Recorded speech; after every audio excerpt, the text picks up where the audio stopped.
ಜೈ ಶ್ರೀ ಮಾತಾ, ಜೈ ಜೈ ಶ್ರೀ ಮಾತಾ, ಜೈ ಶ್ರೀ ಮಾತಾ, ಜೈ ಜೈ ಶ್ರೀ ಮಾತಾ. ಅನೇಕರ ಪ್ರಶ್ನೆ, ಅದರಲ್ಲೂ ವಿಶೇಷವಾಗಿ ಭಗವದ್ಗೀತೆಗೆ ಬಂದಾಗ ಸಾಮಾನ್ಯವಾಗಿ ಸಾಮಾನ್ಯ ಜನರ ಮನಸ್ಸಿನಲ್ಲಿ ಬಂದು ಹೋಗುವಂಥ ಸಾಮಾನ್ಯವಾದ ಪ್ರಶ್ನೆ ಎಲ್ಲರ ಮನಸ್ಸಲ್ಲೂ ಸಾಮಾನ್ಯವಾಗಿ ಬರುತ್ತೆ. ಭಗವದ್ಗೀತೆ ಮಹಾಭಾರತದ ಒಂದು ಅಂಗ, ಅದೊಂದು ಸ್ವತಂತ್ರ ಗ್ರಂಥ ಅಲ್ಲ. ಸನ್ನಿವೇಶ ಏನು? ಈ ಕಡೆ ಪಾಂಡವರ ಸೈನ್ಯ ನಿಂತಿದೆ, ಈ ಕಡೆ ಕೌರವರ ಸೈನ್ಯ ನಿಂತಿದೆ.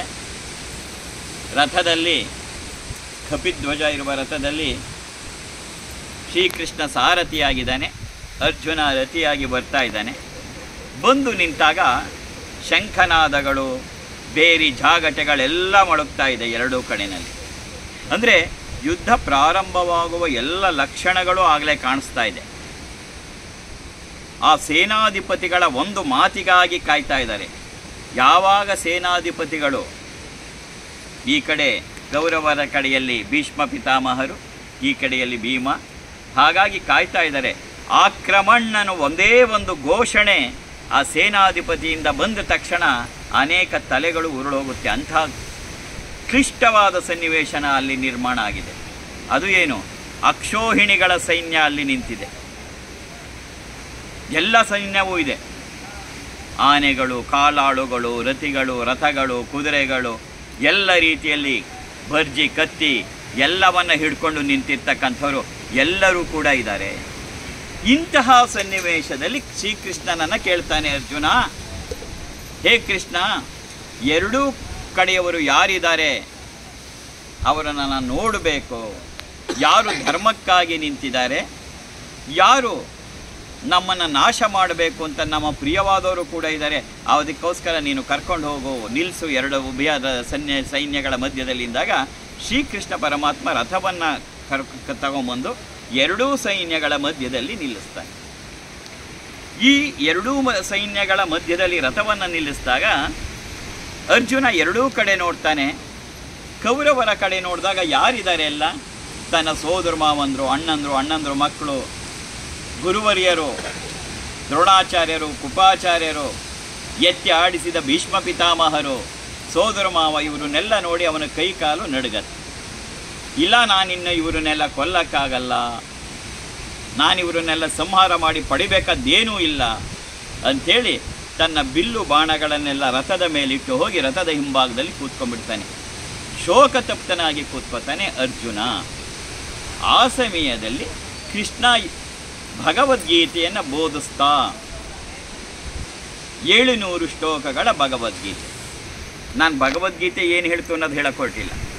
ಸಹಜವಾದ ನಮ್ಮ ಪ್ರಶ್ನೆ, ಇಂತಹ ಒಂದು ಸನ್ನಿವೇಶದಲ್ಲಿ ಶ್ರೀಕೃಷ್ಣ 700 ಶ್ಲೋಕಗಳನ್ನು ಹೇಳಿದ್ದನೇ, ಅದನ್ನು ಕೇಳುವಷ್ಟು ಪುರುಸೊತ್ತು ಅರ್ಜುನನಿಗಿತ್ತೆ, ಜೊತೆಗೆ ಅಷ್ಟು ಸಮಯ ಅಲ್ಲಿತ್ತೆ. ಯಾಕೆಂದರೆ ಸನ್ನಿವೇಶ ಆಗಿದೆ. ಎರಡೂ ಕಡೆ ಯುದ್ಧಕ್ಕೆ ಸಜ್ಜರಾಗಿ ನಿಂತಿರುವಾಗ ಶ್ರೀಕೃಷ್ಣ ಇಲ್ಲಿ ಕೂತ್ಕೊಂಡು 700 ಶ್ಲೋಕಗಳನ್ನು ಹೇಳ್ತಾ ಇದ್ದಾಗ ಅರ್ಜುನ ಕೂತ್ಕೊಂಡು 700 ಶ್ಲೋಕ ಕೇಳುವಷ್ಟು ಅವರಿಗೆ ತಾಳ್ಮೆ ಮತ್ತು ಆ ಸನ್ನಿವೇಶ ಆಗಿತ್ತೆ, ಅಷ್ಟು ಸಮಯ ಇತ್ತೆ ಅಂತಕ್ಕಂಥದ್ದು ಸಾಮಾನ್ಯವಾಗಿ ಎಲ್ಲರ ಮನಸ್ಸಿನಲ್ಲಿ ಬರ್ತಕ್ಕಂಥ ಪ್ರಶ್ನೆ. ಈ ಪ್ರಶ್ನೆ ಬರೋದು ಸಹಜವೇ. ಯಾಕೆ ಅಂದರೆ ಈಗಿನ ಕಾಲಕ್ಕೆ, ಈಗಿನ ಸಂದರ್ಭಕ್ಕೆ ತಕ್ಕಾಗಿ ನಮ್ಮ ಮನಸ್ಸೋಡತ್ತೆ. ಇದು ನಡೆದಿದ್ದು ದ್ವಾಪರ ಯುಗದಲ್ಲಿ, ಇನ್ನು ಮರಿಬಾರ್ದು. ಆ ದ್ವಾಪರ ಯುಗದಲ್ಲಿ ಮಾನವನ ಶಕ್ತಿ ಹೇಗಿತ್ತು ಅನ್ನೋದನ್ನು ನಾವು ಮರೆತು ಬಿಟ್ಟಿದ್ದೀವಿ ಅಷ್ಟೇ. ಈ ಹಿಂದೆ ಹೋಗ್ತಾ ಇದ್ದಾಗೆ ಮಾನವನ ಶಕ್ತಿ ಅದಮ್ಯವಾಗಿತ್ತು. ಬರೀ ದೈಹಿಕವಲ್ಲ, ಮಾನಸಿಕ ಶಕ್ತಿ, ದೈಹಿಕ ಶಕ್ತಿ ಬಹಳ ಅನನ್ಯವಾಗಿತ್ತು ಮನುಷ್ಯಂದು. 1300 ವರ್ಷಗಳ ಹಿಂದೆನೇ ಹೋದರೆ ಶಂಕರ ಭಗವತ್ಪಾದರು ಕಾಲ್ನಡಿಗೆಯಲ್ಲಿ ಇಡೀ ಭಾರತವನ್ನು 3 ಬಾರಿ ಸಂಚರಿಸ್ತಾರೆ ಅಂತ. ಇದು ಕೂಡ ಸಾಧ್ಯವೇ ಎನ್ನಿಸುತ್ತೆ, ಆದರೆ ಸಾಧ್ಯ, ನಡೀತು. ಯಾಕೆಂದರೆ ಆವಾಗ ದೈಹಿಕ ಬಲ, ಮನೋಬಲ ಹಾಗೇ ಇತ್ತು. ಹಾಗಾಗಿ ಇಲ್ಲಿ ಕೃಷ್ಣ 700 ಶ್ಲೋಕಗಳನ್ನು ಹೇಳಿದ್ನಂದ್ರೆ ಹೇಳ್ದ, ಅರ್ಜುನ ಕೇಳ್ದ. ಸಮಯ ಇತ್ತಂದ್ರೆ ಆ ಸಮಯ ಹಾಗೇ ಇತ್ತು. ಅಂದರೆ ಈಗ ನಾವು ತಗೊಳ್ಳೋ ಸಮಯದಷ್ಟೇ ಇರಬೇಕಾಗಿಲ್ಲ. ಇತ್ತೀಚಿನ ಉದಾಹರಣೆ, ಸುಮಾರು ಒಂದು 150-200 ವರ್ಷದ ಹಿಂದೆ ಸ್ವಾಮಿ ವಿವೇಕಾನಂದರು ಒಂದು ಗ್ರಂಥಾಲಯಕ್ಕೆ ಹೋಗ್ತಾಯಿದ್ರು. ಅವರ ಸಮಗ್ರ ಕೃತಿಯಲ್ಲಿ ಇದೆಲ್ಲ ಬರುತ್ತೆ.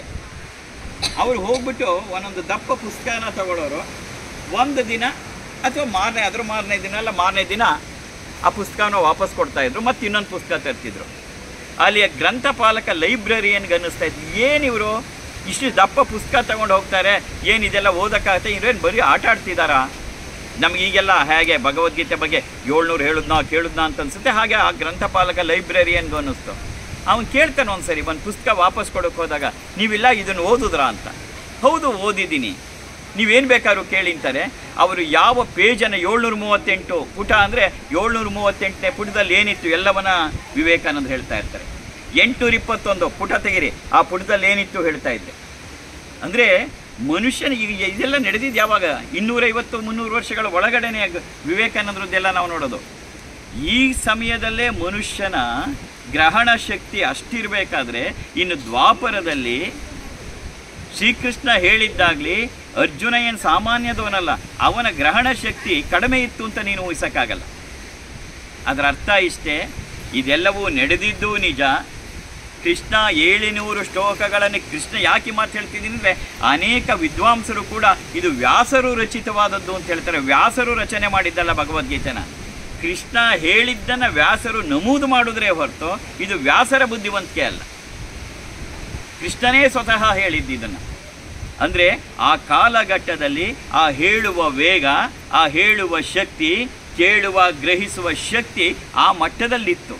ಇದೆಲ್ಲವೂ 700 ಶ್ಲೋಕ ಇವತ್ತು ನಮಗೆ 1-1.5 ತಿಂಗಳು ಬೇಕಾಗ್ಬಿಡ್ಬೋದು. ಆದರೆ ಅವತ್ತಿನ ಸನ್ನಿವೇಶದಲ್ಲಿ ಇದೆಲ್ಲವೂ ಸುಮಾರು ಒಂದು ಗಂಟೆ ಒಳಗಡೆ ಇದು ಮುಗಿದಿರಬಹುದು ಅಂತ ನನ್ನ ಲೆಕ್ಕಾಚಾರ. ಗ್ರಹಣ ಶಕ್ತಿ ಅಷ್ಟಿತ್ತು. ಜೊತೆಗೆ ಆಗ ನಡೀತಾ ಇದ್ದಿದ್ದು ಧರ್ಮಯುದ್ಧ. ಧರ್ಮಯುದ್ಧದಲ್ಲಿ ಸೇನಾಧಿಪತಿ ಆಕ್ರಮಣ್ ಅನ್ನುವರಿಗೆ ಯಾವ ಯುದ್ಧವೂ ನಡೀತಿರ್ಲಿಲ್ಲ. ಅರ್ಜುನ ಎರಡೂ ಸೈನ್ಯಗಳ ಮಧ್ಯದಲ್ಲಿ ಅರ್ಜುನರು ಕೃಷ್ಣರು ಇರುವಾಗ ಕೌರವರು ಕೂಡ ಆಕ್ರಮಣ ಅಂತ ಹೇಳುವಷ್ಟು ಧೈರ್ಯ ಅವರಿಗಿರಲಿಲ್ಲ, ಯಾಕೆಂದರೆ ಅದು ಧರ್ಮಯುದ್ಧ. ಹಾಗಾಗಿ ಆ ಸನ್ನಿವೇಶದಲ್ಲಿ ಎಲ್ಲರೂ ಸುಮ್ಮನಿದ್ದು ಮತ್ತೆ ವಾಪಸ್ಸು ಕೃಷ್ಣ ಭಗವದ್ಗೀತೆಯನ್ನು ಹೇಳಿದ ನಂತರ ಅರ್ಜುನನಿಗೆ, ಹೇ ಅರ್ಜುನ, ನನ್ನ ಮೋಹ ನಷ್ಟ ಆಯಿತು, ನೀನು ಹೇಳ್ದಾಗ ನಾನು ಕೇಳ್ತೀನಿ ಅಂತ ಹೇಳಿದ ಮೇಲೆ ವಾಪಸ್ ಹೋದ್ಮೇಲೆ ಶುರುವಾಯಿತು ಕುರುಕ್ಷೇತ್ರ ಯುದ್ಧ.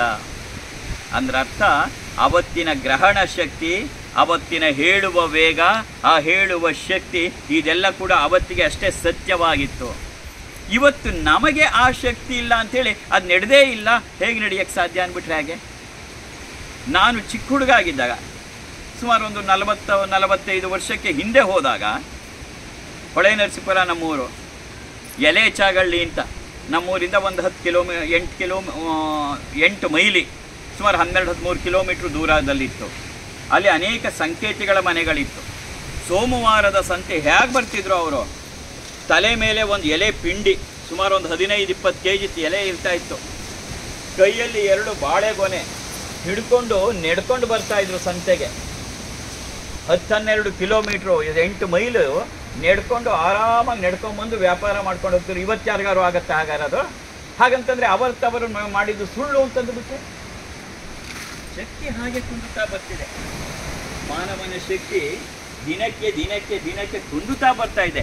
ನಾವು ಇವತ್ತಿನ ಕಾಲಘಟ್ಟದಲ್ಲಿ ನಿಂತ್ಕೊಂಡ್ಬಿಟ್ಟು ಅವತ್ತು ನಡೀತಾ, ಅವತ್ತು ಹಾಗಾಯ್ತಾ, ನನಗೆ ಇವಾಗ ಶಕ್ತಿ ಇಲ್ಲದಿರ್ಬೋದು, ಹಾಗಾದರೆ ಹಿಂದೆ ಆ ಶಕ್ತಿ ಇಲ್ಲದ್ದು ಇಲ್ವಾ? ಇದನ್ನು ನಾವು ಗಮನಿಸ್ತಾ ಹೋದಾಗ ಈಗ ನಮ್ಮ ಬುದ್ಧಿವಂತಿಕೆಯನ್ನು ಇವತ್ತಿಗಷ್ಟೇ ಸೀಮಿತ ಮಾಡ್ಕೋಬಾರ್ದು, ಅವತ್ತಿನ ದೃಷ್ಟಿಯಲ್ಲಿ ನೋಡಬೇಕು. ಅವತ್ತು ಹೇಗಿದ್ದಿರಬಹುದು, ಅವತ್ತು ಅರ್ಜುನನ ಶಕ್ತಿ ಹೇಗಿರಬಹುದು, ಅವತ್ತು ಶ್ರೀಕೃಷ್ಣನ ಶಕ್ತಿ ಇರಬಹುದು, ಅವತ್ತು ಇಡೀ ಪ್ರಪಂಚದ ಶಕ್ತಿ ಹೇಗಿರಬಹುದು, ಅದನ್ನು ಗಮನಿಸಿ ನಾವು ಯೋಚನೆ ಮಾಡಬೇಕೆ ಹೊರತು ಇವತ್ತಿನ ಕಾಲಘಟ್ಟದಲ್ಲಿ ಕೂತ್ಕೊಂಡು ನಾವು ಇದು ಸಾಧ್ಯವೇ, ಇದು ಸಾಧ್ಯವೇ, ಇದು ಸಾಧ್ಯವೇ ಅಂತ ಕರಿತೀವಿ. ಅದರಿಂದ ರಾಮಾಯಣ ಮಹಾಭಾರತಗಳನ್ನು ನೋಡುವಾಗ ನಾವು ಆ ಕಾಲಘಟ್ಟದಲ್ಲೇ ನಿಂತು ಯೋಚನೆ ಮಾಡಬೇಕೆ ಹೊರತು ಇವತ್ತಿನ ಕಾಲಘಟ್ಟದಲ್ಲಿ ನಾವು ನಿಂತ್ಕೊಂಡು ಅದು ಸತ್ಯವೇ ಅಂತ ಹೇಳಿದ್ರೆ ಅದು ಸತ್ಯ ಅಂತ ಅನ್ಸಲ್ಲ, ಯಾರಿಗೂ ಅನ್ಸಕ್ಕೆ ಸಾಧ್ಯವೂ ಇಲ್ಲ. ದಿನ ಕಳಿತಾ ನಾವು ಶಕ್ತಿಹೀನರಾಗ್ತಿದ್ವು. ಇವತ್ತು ಇಷ್ಟು ಅನ್ನ ಬಡಿಸಿದ ತಕ್ಷಣ ಸಾಕು ಅಂತೇಳಿ ಬರೀ ಇಷ್ಟೇ ತಿಂದ್ಬಿಟ್ಟು ಕೈ ತೊಳ್ಕೊಂಡು ಎದ್ದು ಹೋಗ್ತಾರೆ. ಒಂದು ಸೇರು ಅನ್ನ ಬಡಿಸ್ಕೊಂಡು ತಿಂತಾ ಇದ್ದು ಜನ ಇದ್ದರು. ಬ್ರಾಹ್ಮಣ ಪಂಕ್ತಿಗೆ ಹೋದರೆ 15-20 ವಡೆ ಹಾಕ್ಕೊಂಡು ದೊನ್ನೆಯಲ್ಲಿ ತುಪ್ಪ ಇಟ್ಕೊಂಡು ತಿಂತಾ ಇದ್ರು. ಯಾವಾಗ? 100 ವರ್ಷದ ಹಿಂದೆ ಅಲ್ಲ, 25 ವರ್ಷದ ಹಿಂದೆ. ಇವತ್ತು ಆ ಶಕ್ತಿ ನನಗಿಲ್ಲ. ಒಂದೊಡೆ ಬರ್ಸೋದ್ರಲ್ಲಿ ಒಂದು ಕಾಲು ಭಾಗ ತಿನ್ಬಿಟ್ಟು ಸಾಕು ಅನ್ನೋ ಹಾಗೆ ನನಗೆ ಕೆಪಾಸಿಟಿ ಇಲ್ಲ ಅಂತ ಮಾತ್ರ ಅವರು ಸುಳ್ಳ. ಹಾಗಾಗಿ ಆ ಕಾಲಘಟ್ಟವನ್ನು ನೋಡಿದಾಗ ನಮಗೆ ಗೊತ್ತಾಗುತ್ತೆ. ಆ ನೆಲೆಯಲ್ಲಿ ನಿಂತ್ಕೊಂಡು ನಾವು ನೋಡಬೇಕು. ಅದು ಬಿಟ್ಬಿಟ್ಟು ಸುಮ್ಮನೆ ನನಗೂ ಬುದ್ಧಿವಂತಿಕೆ ಇದೆ ಅಂತ ಹೇಳ್ಬಿಟ್ಟು ಕೃಷ್ಣ 700 ಶ್ಲೋಕಗಳನ್ನು ಹೇಳುವಷ್ಟು ಕೇಳುವಷ್ಟು ಸಮಯ ಇತ್ತಾ, ಅರ್ಜುನನಿಗೆ ತಾಳ್ಮೆ ಇತ್ತಾ? ಅದೆಲ್ಲ ಅಲ್ಲ. ಅದು ಎಲ್ಲವೂ ಆ ಕಾಲಕ್ಕೆ ಅದು ಸತ್ಯವೇ.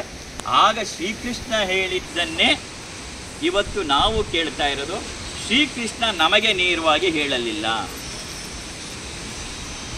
ಕೃಷ್ಣನ ವಾಣಿಗಳೇ ಆದರೂ ಕೂಡ ಅದು ನೇರವಾಗಿ ಕೃಷ್ಣ ನಮಗೆ ಹೇಳಿಲ್ಲ. ಕೃಷ್ಣ ಹೇಳಿದ್ದು ಕೇವಲ ಅರ್ಜುನನಿಗೆ. ನಮಗೆ ಹೇಳಿದವರು ಯಾರಪ್ಪ ಅಂದರೆ ಅರ್ಜುನ ಅಲ್ಲ ನಮಗೆ ಹೇಳಿದ್ದು. ನಮಗೆ ಹೇಳಿದ್ದು ಸಂಜಯ ಕೂತ್ಕೊಂಡು ಧೃತರಾಷ್ಟ್ರನನ್ನು ಪಕ್ಕದಲ್ಲಿ ಕೂರಿಸ್ಕೊಂಡು ಅಲ್ಲಿ ಏನು ನಡೀತಿದೆ ಆ ಸನ್ನಿವೇಶಗಳನ್ನು ಧೃತರಾಷ್ಟ್ರನಿಗೆ ಹೇಳ್ತಾ ಇರುವಾಗ ನಾವು ಕೇಳಿಸ್ಕೊಂಡಿರ್ತಕ್ಕಂಥದ್ದು. ಹಾಗಾಗಿ ಯಾಕೆ ಅಂತ ಹೇಳಿದ್ರೆ ಅನೇಕ ಭಗವದ್ಗೀತೆಯ ಪಾಠಗಳನ್ನು ಮಾಡುವಾಗ ಈ ಪ್ರಶ್ನೆಗಳು ಸಹಜವಾಗಿ ಅನೇಕರಿಂದ ಬರ್ತಾ ಇತ್ತು. ಇದು ಹೇಗೆ ಸಾಧ್ಯ, ಇದು ಹೇಗೆ ಸಾಧ್ಯ ಅಂತ. ಆವತ್ತಿನ ಕಾಲಘಟ್ಟಕ್ಕೆ ನೋಡುವಾಗ ಎಲ್ಲವೂ ಸಾಧ್ಯವಾಗಿತ್ತು. ಇಲ್ಲಿ ಬಂದು ಕೂತಿದ್ದೀವಿ ನಾವು ಗೋಕರ್ಣದ ರಾಮತೀರ್ಥ ಲಕ್ಷ್ಮಣ ತೀರ್ಥದಲ್ಲಿ. ಇವತ್ತು ನೀರಿಲ್ಲ, ಹಾಗಾದ್ರೆ ತೀರ್ಥ ಇಲ್ಲ ಅಂತ ಅರ್ಥ ಅಲ್ಲ. ಇವತ್ತಿನ ಕಾಲಘಟ್ಟಕ್ಕೆ ನಾವು ಹಾಗೆ ಮಾಡಿಟ್ಟಿದ್ದೀವಿ ಅನ್ನೋದು ಸತ್ಯವೇ ಹೊರತು ರಾಮತೀರ್ಥ ಸುಳ್ಳಲ್ಲ, ಮಹಾಬಲೇಶ್ವರ ಸುಳ್ಳಲ್ಲ, ಮಹಾಗಣಪತಿ ಸುಳ್ಳಲ್ಲ. ಇಲ್ಲಿ ನಡೆದಿದ್ದ ಯಾವ ಘಟನೆಗಳು ಕಾಲ್ಪನಿಕ ಅಲ್ಲ. ಆದರೆ ಆ ಕಾಲಘಟ್ಟಕ್ಕೆ ಹೋಗಿ ನೋಡಿದಾಗ ಅವೆಲ್ಲವೂ ಸತ್ಯ ಅಂತ ನಮಗೆ ಗೋಚರವಾಗುತ್ತೆ. ಹಾಗಾಗಿ ಯಾವುದೇ ಅಧ್ಯಯನಗಳನ್ನು ಮಾಡುವಾಗ ಮತ್ತು ಯಾವುದನ್ನು ನಮ್ಮ ಮನಸ್ಸು ಗ್ರಹಿಸಿಕೊಳ್ಳುವಾಗ ಆ ಕಾಲಕ್ಕೆ ಹೋಗಿ ನಿಂತು ಗ್ರಹಿಸಿಕೊಂಡಾಗ ಮಾತ್ರವೇ ಸತ್ಯ ನಮಗೆ ಗೋಚರ ಆಗುತ್ತೆ. ನಾನು ಇತ್ತ ಕಡೆ ಈಗಿನ ಸಂದರ್ಭದಲ್ಲಿ ಹೀಗೇ ಇದ್ದು ಇವತ್ತಿಗೆ ತುಲುಮೆ ಮಾಡಿ ಅದು ಸತ್ಯವಂದರೆ ಸತ್ಯ ಅಲ್ಲ ಅಂತ ಅನ್ಸತ್ತೆ ಎಲ್ಲರಿಗೂ ಇರುತ್ತೆ. ಪ್ರತಿಯೊಂದನ್ನು ಅಷ್ಟೇ. ಯಾಕೆ ಮಾತು ಹೇಳ್ತೇವೆ, ಗೋಕರ್ಣದ ಮಹಿಮೆ ಮಹಾತ್ಮೆಯನ್ನು ನೀನು ಓದುವಾಗಲೂ ಅಷ್ಟೇ ಇವತ್ತಿನ ದಿನದಲ್ಲಿ ನೀನು ಕೂತ್ಕೊಂಡೋದಲ್ಲ, ಅವತ್ತಿನ ಕಾಲಘಟ್ಟಕ್ಕೆ ನಿನ್ನ ಮನಸ್ಸನ್ನು ತಗೊಂಡು ಹೋಗಬೇಕು. ಆಗ ಗೊತ್ತಾಗತ್ತೆ ಗೋಕರ್ಣದ ಮಹಿಮೆ ಏನು ಅಂತ. ನಿಜವಾಗಿ ಗೋಕರ್ಣದ ಮಹಿಮೆ ನಿನಗೆ ಪುಸ್ತಕ ಓದಿದ್ರೆ ಗೊತ್ತಾಗಲ್ಲ. ಪುಸ್ತಕ ಓದುವಾಗ ನಿನ್ನ ಮನಸ್ಸು ಆ ಕಾಲಘಟ್ಟಕ್ಕೆ ಹೋಗಬೇಕು. ಆಗ ನಿಜ ಇದು ಹೇಗೆ ನಡೀತು ಅಂತ ಗೊತ್ತಾಗತ್ತೆ. ಹಾಗಾಗಿ ನಾವೆಲ್ಲರೂ ಕೂಡ ಇದನ್ನು ಗಮನಿಸಿಕೊಂಡು ಭಗವಂತನ ಸ್ಮರಣೆಯನ್ನು ಮಾಡುವಾಗಲಿ, ಅವನ ಕಥೆಗಳನ್ನು ಕೇಳುವಾಗಲಿ, ಭಾಗವತವನ್ನು ಕೇಳುವಾಗ ಅಂತಹ ಸಂದರ್ಭಗಳಲ್ಲೂ ಕೂಡ ನಮ್ಮ ಮನಸ್ಸನ್ನು ಆ ಕಾಲಘಟ್ಟಕ್ಕೆ ತಗೊಂಡು ಹೋಗಿ ನಾವು ನಮ್ಮ ಮನಸ್ಸನ್ನು ಆ ಕಾಲಘಟ್ಟದಲ್ಲಿ ನಿಲ್ಲಿಸ್ಕೊಂಡಾಗ ಅದು ನಮಗೆ ಫಲವನ್ನು ನೀಡುತ್ತೆ. ಈ ಕಾಲಘಟ್ಟದಲ್ಲಿ ಕೂರಿಸ್ಕೊಂಡು ನಾನು ಎಷ್ಟೇ ಅದನ್ನು ಅಧ್ಯಯನ ಮಾಡಿದ್ರೂ ಯಾವ ಫಲವೂ ನಮಗೆ ಸಿಕ್ಕಲ್ಲ. ಇದು ನಾವು ಯಾವುದೇ ಒಂದು ಸಂದರ್ಭದಲ್ಲಿ ನಮ್ಮ ಮನಸ್ಸನ್ನು ತಗೊಂಡು ಹೋಗಬೇಕು. ಅದು ಎಲ್ಲಿತ್ತೋ ಅಲ್ಲಿಗೆ ತಗೊಂಡು ಹೋಗಿ ಅಲ್ಲಿ ನಿಲ್ಲಿಸ್ಕೊಂಡು ಹೋದಾಗ, ಅಲ್ಲಿ ನಿಲ್ಲಿಸ್ಕೊಂಡು ಜಪವನ್ನು ಮಾಡಿದಾಗ, ಅಲ್ಲಿ ನಿಲ್ಲಿಸ್ಕೊಂಡು ಧ್ಯಾನವನ್ನು ಮಾಡಿದಾಗ, ಧ್ಯಾನ ಮಾಡುವಾಗಲೂ ಅಷ್ಟೇ ಆ ಕಾಲಘಟ್ಟಕ್ಕೆ ಹೋಗಿ ಧ್ಯಾನ ಮಾಡಬೇಕು. ಆಗ ಅದು ಫಲವನ್ನು ನೀಡುತ್ತೆ. ಅಂತಹ ಪೂರ್ಣ ಜ್ಞಾನ ನಿಮ್ಮೆಲ್ಲರಿಗೂ ಲಭಿಸಲಿ. ಜೈ ಶ್ರೀ ಮಾತಾ, ಜೈ ಶ್ರೀ ಮಾತಾ, ಜೈ ಜೈ ಶ್ರೀ ಮಾತಾ, ಜೈ ಶ್ರೀ ಮಾತಾ, ಜೈ ಜೈ ಶ್ರೀ ಮಾತಾ. ಓಂ ಅಮೃತಹಸ್ತಾಯ ವಿದ್ಮಹೇ ಮಹಾಶಕ್ತಿ ನೇತ್ರಾಯ ಧೀಮಹಿ ತನ್ನೋ ಅಪ್ಪಾಜಿ ಪ್ರಚೋದಯಾತ್.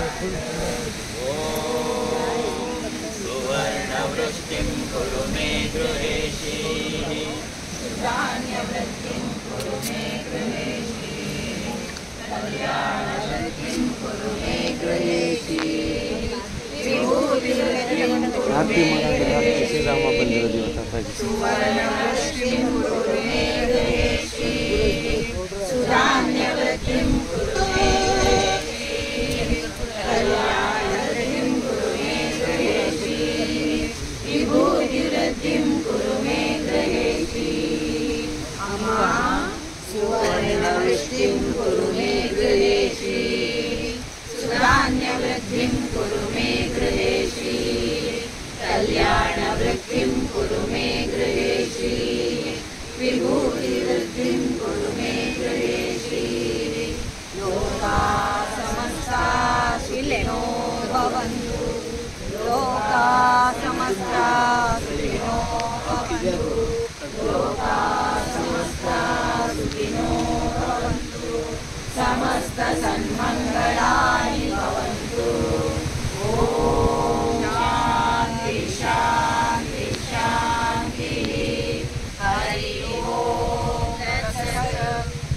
त्वं श्री जगदम्बा